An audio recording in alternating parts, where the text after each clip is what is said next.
यदा कदाचित हे नाटक आपल्यापैकी अनेकांनी पाहिलं असेल. या नाटकात रामायण आणि महाभारतातील पात्र एकत्र दाखवून त्या माध्यमातून तत्कालीन राजकारणावर भाष्य करण्यात आलंय. विशेषतः राजकीय युती आणि आघाड्यांवर सूचक आणि उपरोधिक टिप्पणी या नाटकात पाहायला मिळते. आता असंच काहीसं विचित्र आणि अनपेक्षित राजकारण महाराष्ट्रात घडताना दिसतंय.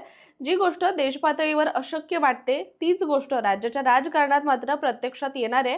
आणि या सगळ्या राजकीय घडामोडींचं केंद्र आहे अंबरनाथ.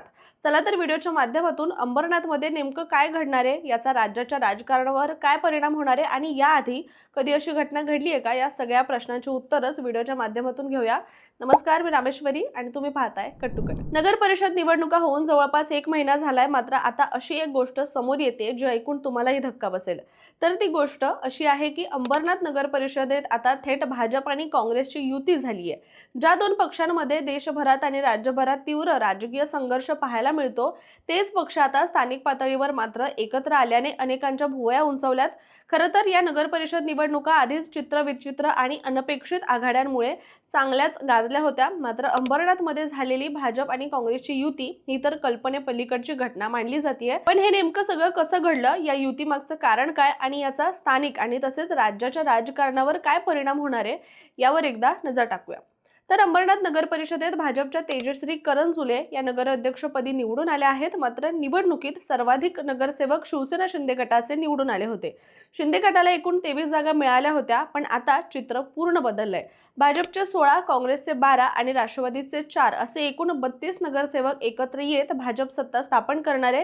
राज्यात आणि देशात भाजप आणि शिंदे गट सत्तेत एकत्र असताना अंबरनाथमध्ये मात्र भाजपने शिंदे गटाला बाजूला ठेवून थेट कट्टर विरोधक असणाऱ्या काँग्रेसला सोबत घेतलंय. त्यामुळे सगळ्यांनाच आश्चर्य वाटतंय आणि ते साहजिकच आहे. कारण आता काँग्रेसच्या पाठिंब्यावर भाजप सत्तेत येणार असल्याने राजकीय वर्तुळात चर्चा रंगली आहे. मात्र दुसरीकडे या निर्णयामुळे शिंदे गट मात्र अस्वस्थ झालाय. दरम्यान याबद्दल बोलताना शिंदे गटाचे आमदार बालाजी किणीकर यांनी भाजपवर गंभीर आरोप करत म्हटलंय की भाजपने अनेक वर्ष काँग्रेसमुक्त देश अशी घोषणा केली होती, पण अंबरनाथमध्ये सत्तेसाठी काँग्रेससोबत युती केली. भाजपने काँग्रेसची साथ घेत शिवसेनेचा घात केलाय. याला उत्तर देताना भाजपचे उपाध्यक्ष गुलाबराव करंजुले पाटील यांनी सुद्धा शिंदे गटावर पलटवार केलाय आणि ते म्हणाले की गेल्या 25 वर्षात भ्रष्टाचार केलेल्या शिंदे गटासोबत सत्ता स्थापन केली असती तर तीच खरी अभद्र युती ठरली असती. आम्ही महायुतीसाठी अनेकदा शिंदे गटाशी चर्चा करण्याचा प्रयत्न केला, पण त्यांच्या नेत्याकडून कुठलाच प्रतिसाद मिळालेला नाहीये. पण नीट विचार केला तर लक्षात येतं की या सगळ्या अनपेक्षित युतीमागे भाजप प्रदेशाध्यक्ष रवींद्र चव्हाण आणि शिवसेना शिंदे गटाचे खासदार श्रीकांत शिंदे यांच्यातील वर्चस्वाचं राजकारण कारणीभूत आहे. कारण अंबरनाथ नगर परिषदेमध्ये ही निवडणूक दोघांसाठी अतिशय प्रतिष्ठेची ठरली होती. शिंदे गटाकडून मनीषा वाळेकर तर भाजपकडून तेजश्री करंजुले पाटील यांच्यात नगराध्यक्षपदासाठी चुरशीची लढत झाली होती, ज्यात भाजपच्या तेजश्री करंजुले विजयी झाल्या. मात्र जरी शिंदे गट सर्वात मोठा पक्ष ठरला असला तरी देखील त्यांना सत्ता मिळाली नाहीये. म्हणजेच गड जिंकला पण सिंह गेला अशी त्यांची अवस्था झाली आहे. मात्र आता तर गडही नाहीये अशी परिस्थिती निर्माण झाली आहे. यामागे पुन्हा एकदा श्रीकांत शिंदे आणि रवींद्र चव्हाण यांच्यातील वर्चस्वाची लढाई दिसून येते. कारण श्रीकांत शिंदे हे कल्याण लोकसभेचे खासदार आहेत, तर रवींद्र चव्हाण हे डोंबिवलीचे आमदार आहेत आणि भाजपचे प्रदेशाध्यक्ष. या दोन्ही नेत्यांच्या समर्थकांमध्ये कायमच कोणाची ताकद जास्त यावरून चढाओढ पाहायला मिळते, जी अलीकडेच डोंबिवलीतील सावळाराम क्रीडा संकुलाच्या भूमिपूजनाच्या वेळी सुद्धा स्पष्टपणे दिसून आली आहे. रवींद्र चव्हाण यांनी मोदींच्या नेतृत्वात आणि देवेंद्र फडणवीस मुख्यमंत्री असताना मिळालेल्या निधीमुळे शहराचा विकास झाला असा दावा केला. यावर उत्तर देताना श्रीकांत शिंदे यांनी एकनाथ शिंदे मुख्यमंत्री झाल्यापासून या भागाला मोठा निधी मिळायला सुरुवात झाली होती असं म्हणत कुरघोडी केली.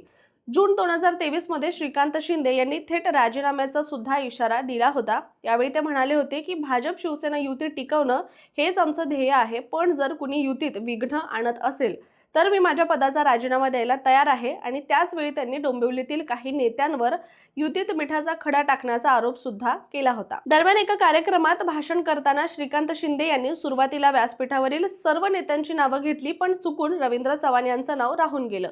यावरून मोठी चर्चा झाली होती. मात्र लगेचच त्यांनी माईक समोर दोन्ही हात जोडून चव्हाण यांची माफी मागितली. तरीही ही चूक होती की मुद्दाम टाळलं, यावरही आजही चर्चा सुरू असते. एकंदरीत ठाणे जिल्ह्यातील वर्चस्वातून अंबरनाथ अंबरनाथमध्ये भाजपने काँग्रेससोबत हातमिळवणी केली आहे। यातून शिंदे गटाला बाजूला ठेवत शिंदे यांना शह देण्याची खेळी चव्हाण खेळत आहेत। विकासाच्या मुद्द्यावर आम्ही एकत्र आल्याचा दावा तिन्ही पक्षांनी केलाय खरा, पण ती तडजोड सत्तेसाठी आणि वर्चस्वासाठी असल्याचं जगजाहीर आहे। असाच एक प्रयोग 2022 मध्ये ईशान्य भारतातील मेघालय राज्यात सुद्धा झाला होता। तिथे काँग्रेस आणि भाजप एकाच सरकारचा भाग बनले होते। तर 2023 साली सोलापूर कृषी उत्पन्न बाजार समितीच्या निवडणुकीत काँग्रेस आणि भाजपच्या स्थानिक नेत्यांनी एकत्र येऊन एक पॅनल तयार केलं होतं। सहकार क्षेत्रातील निवडणुकांमध्ये पक्षापक्षामध्ये स्थानिक गटागटांना जास्त महत्त्व दिलं जातं, त्यामुळे तिथे काँग्रेस भाजप युती पाहायला मिळाली होती आणि तोच प्रयोग आता अंबरनाथमध्ये सुद्धा केला जातोय। हा एकनाथ शिंदे यांच्यासाठी मोठा धक्का सुद्धा मानला जातोय। शिंदे गटाला बाजूला ठेवून भाजप आणि काँग्रेस युतीचा प्रयोग अंबरनाथमध्ये प्रत्यक्षात येत असल्याने आगामी महापालिका निवडणुकांवर याचे दूरगामी परिणाम होतील असा राजकीय विश्लेषकांचा अंदाज आहे। आणि ही घडामोड केवळ अंबरनाथ पुरती मर्यादित न राहता महाराष्ट्राच्या राजकारणात नवं समीकरण निर्माण करणारी चिन्ह दिसू लागली आहेत। मात्र याविषयीचं आपलं मत काय, कमेंट करून नक्की सांगा आणि अशाच माहितीपूर्ण व्हिडिओसाठी कट टू कटच्या YouTube चॅनलला सबस्क्राईब करायला विसरू नका।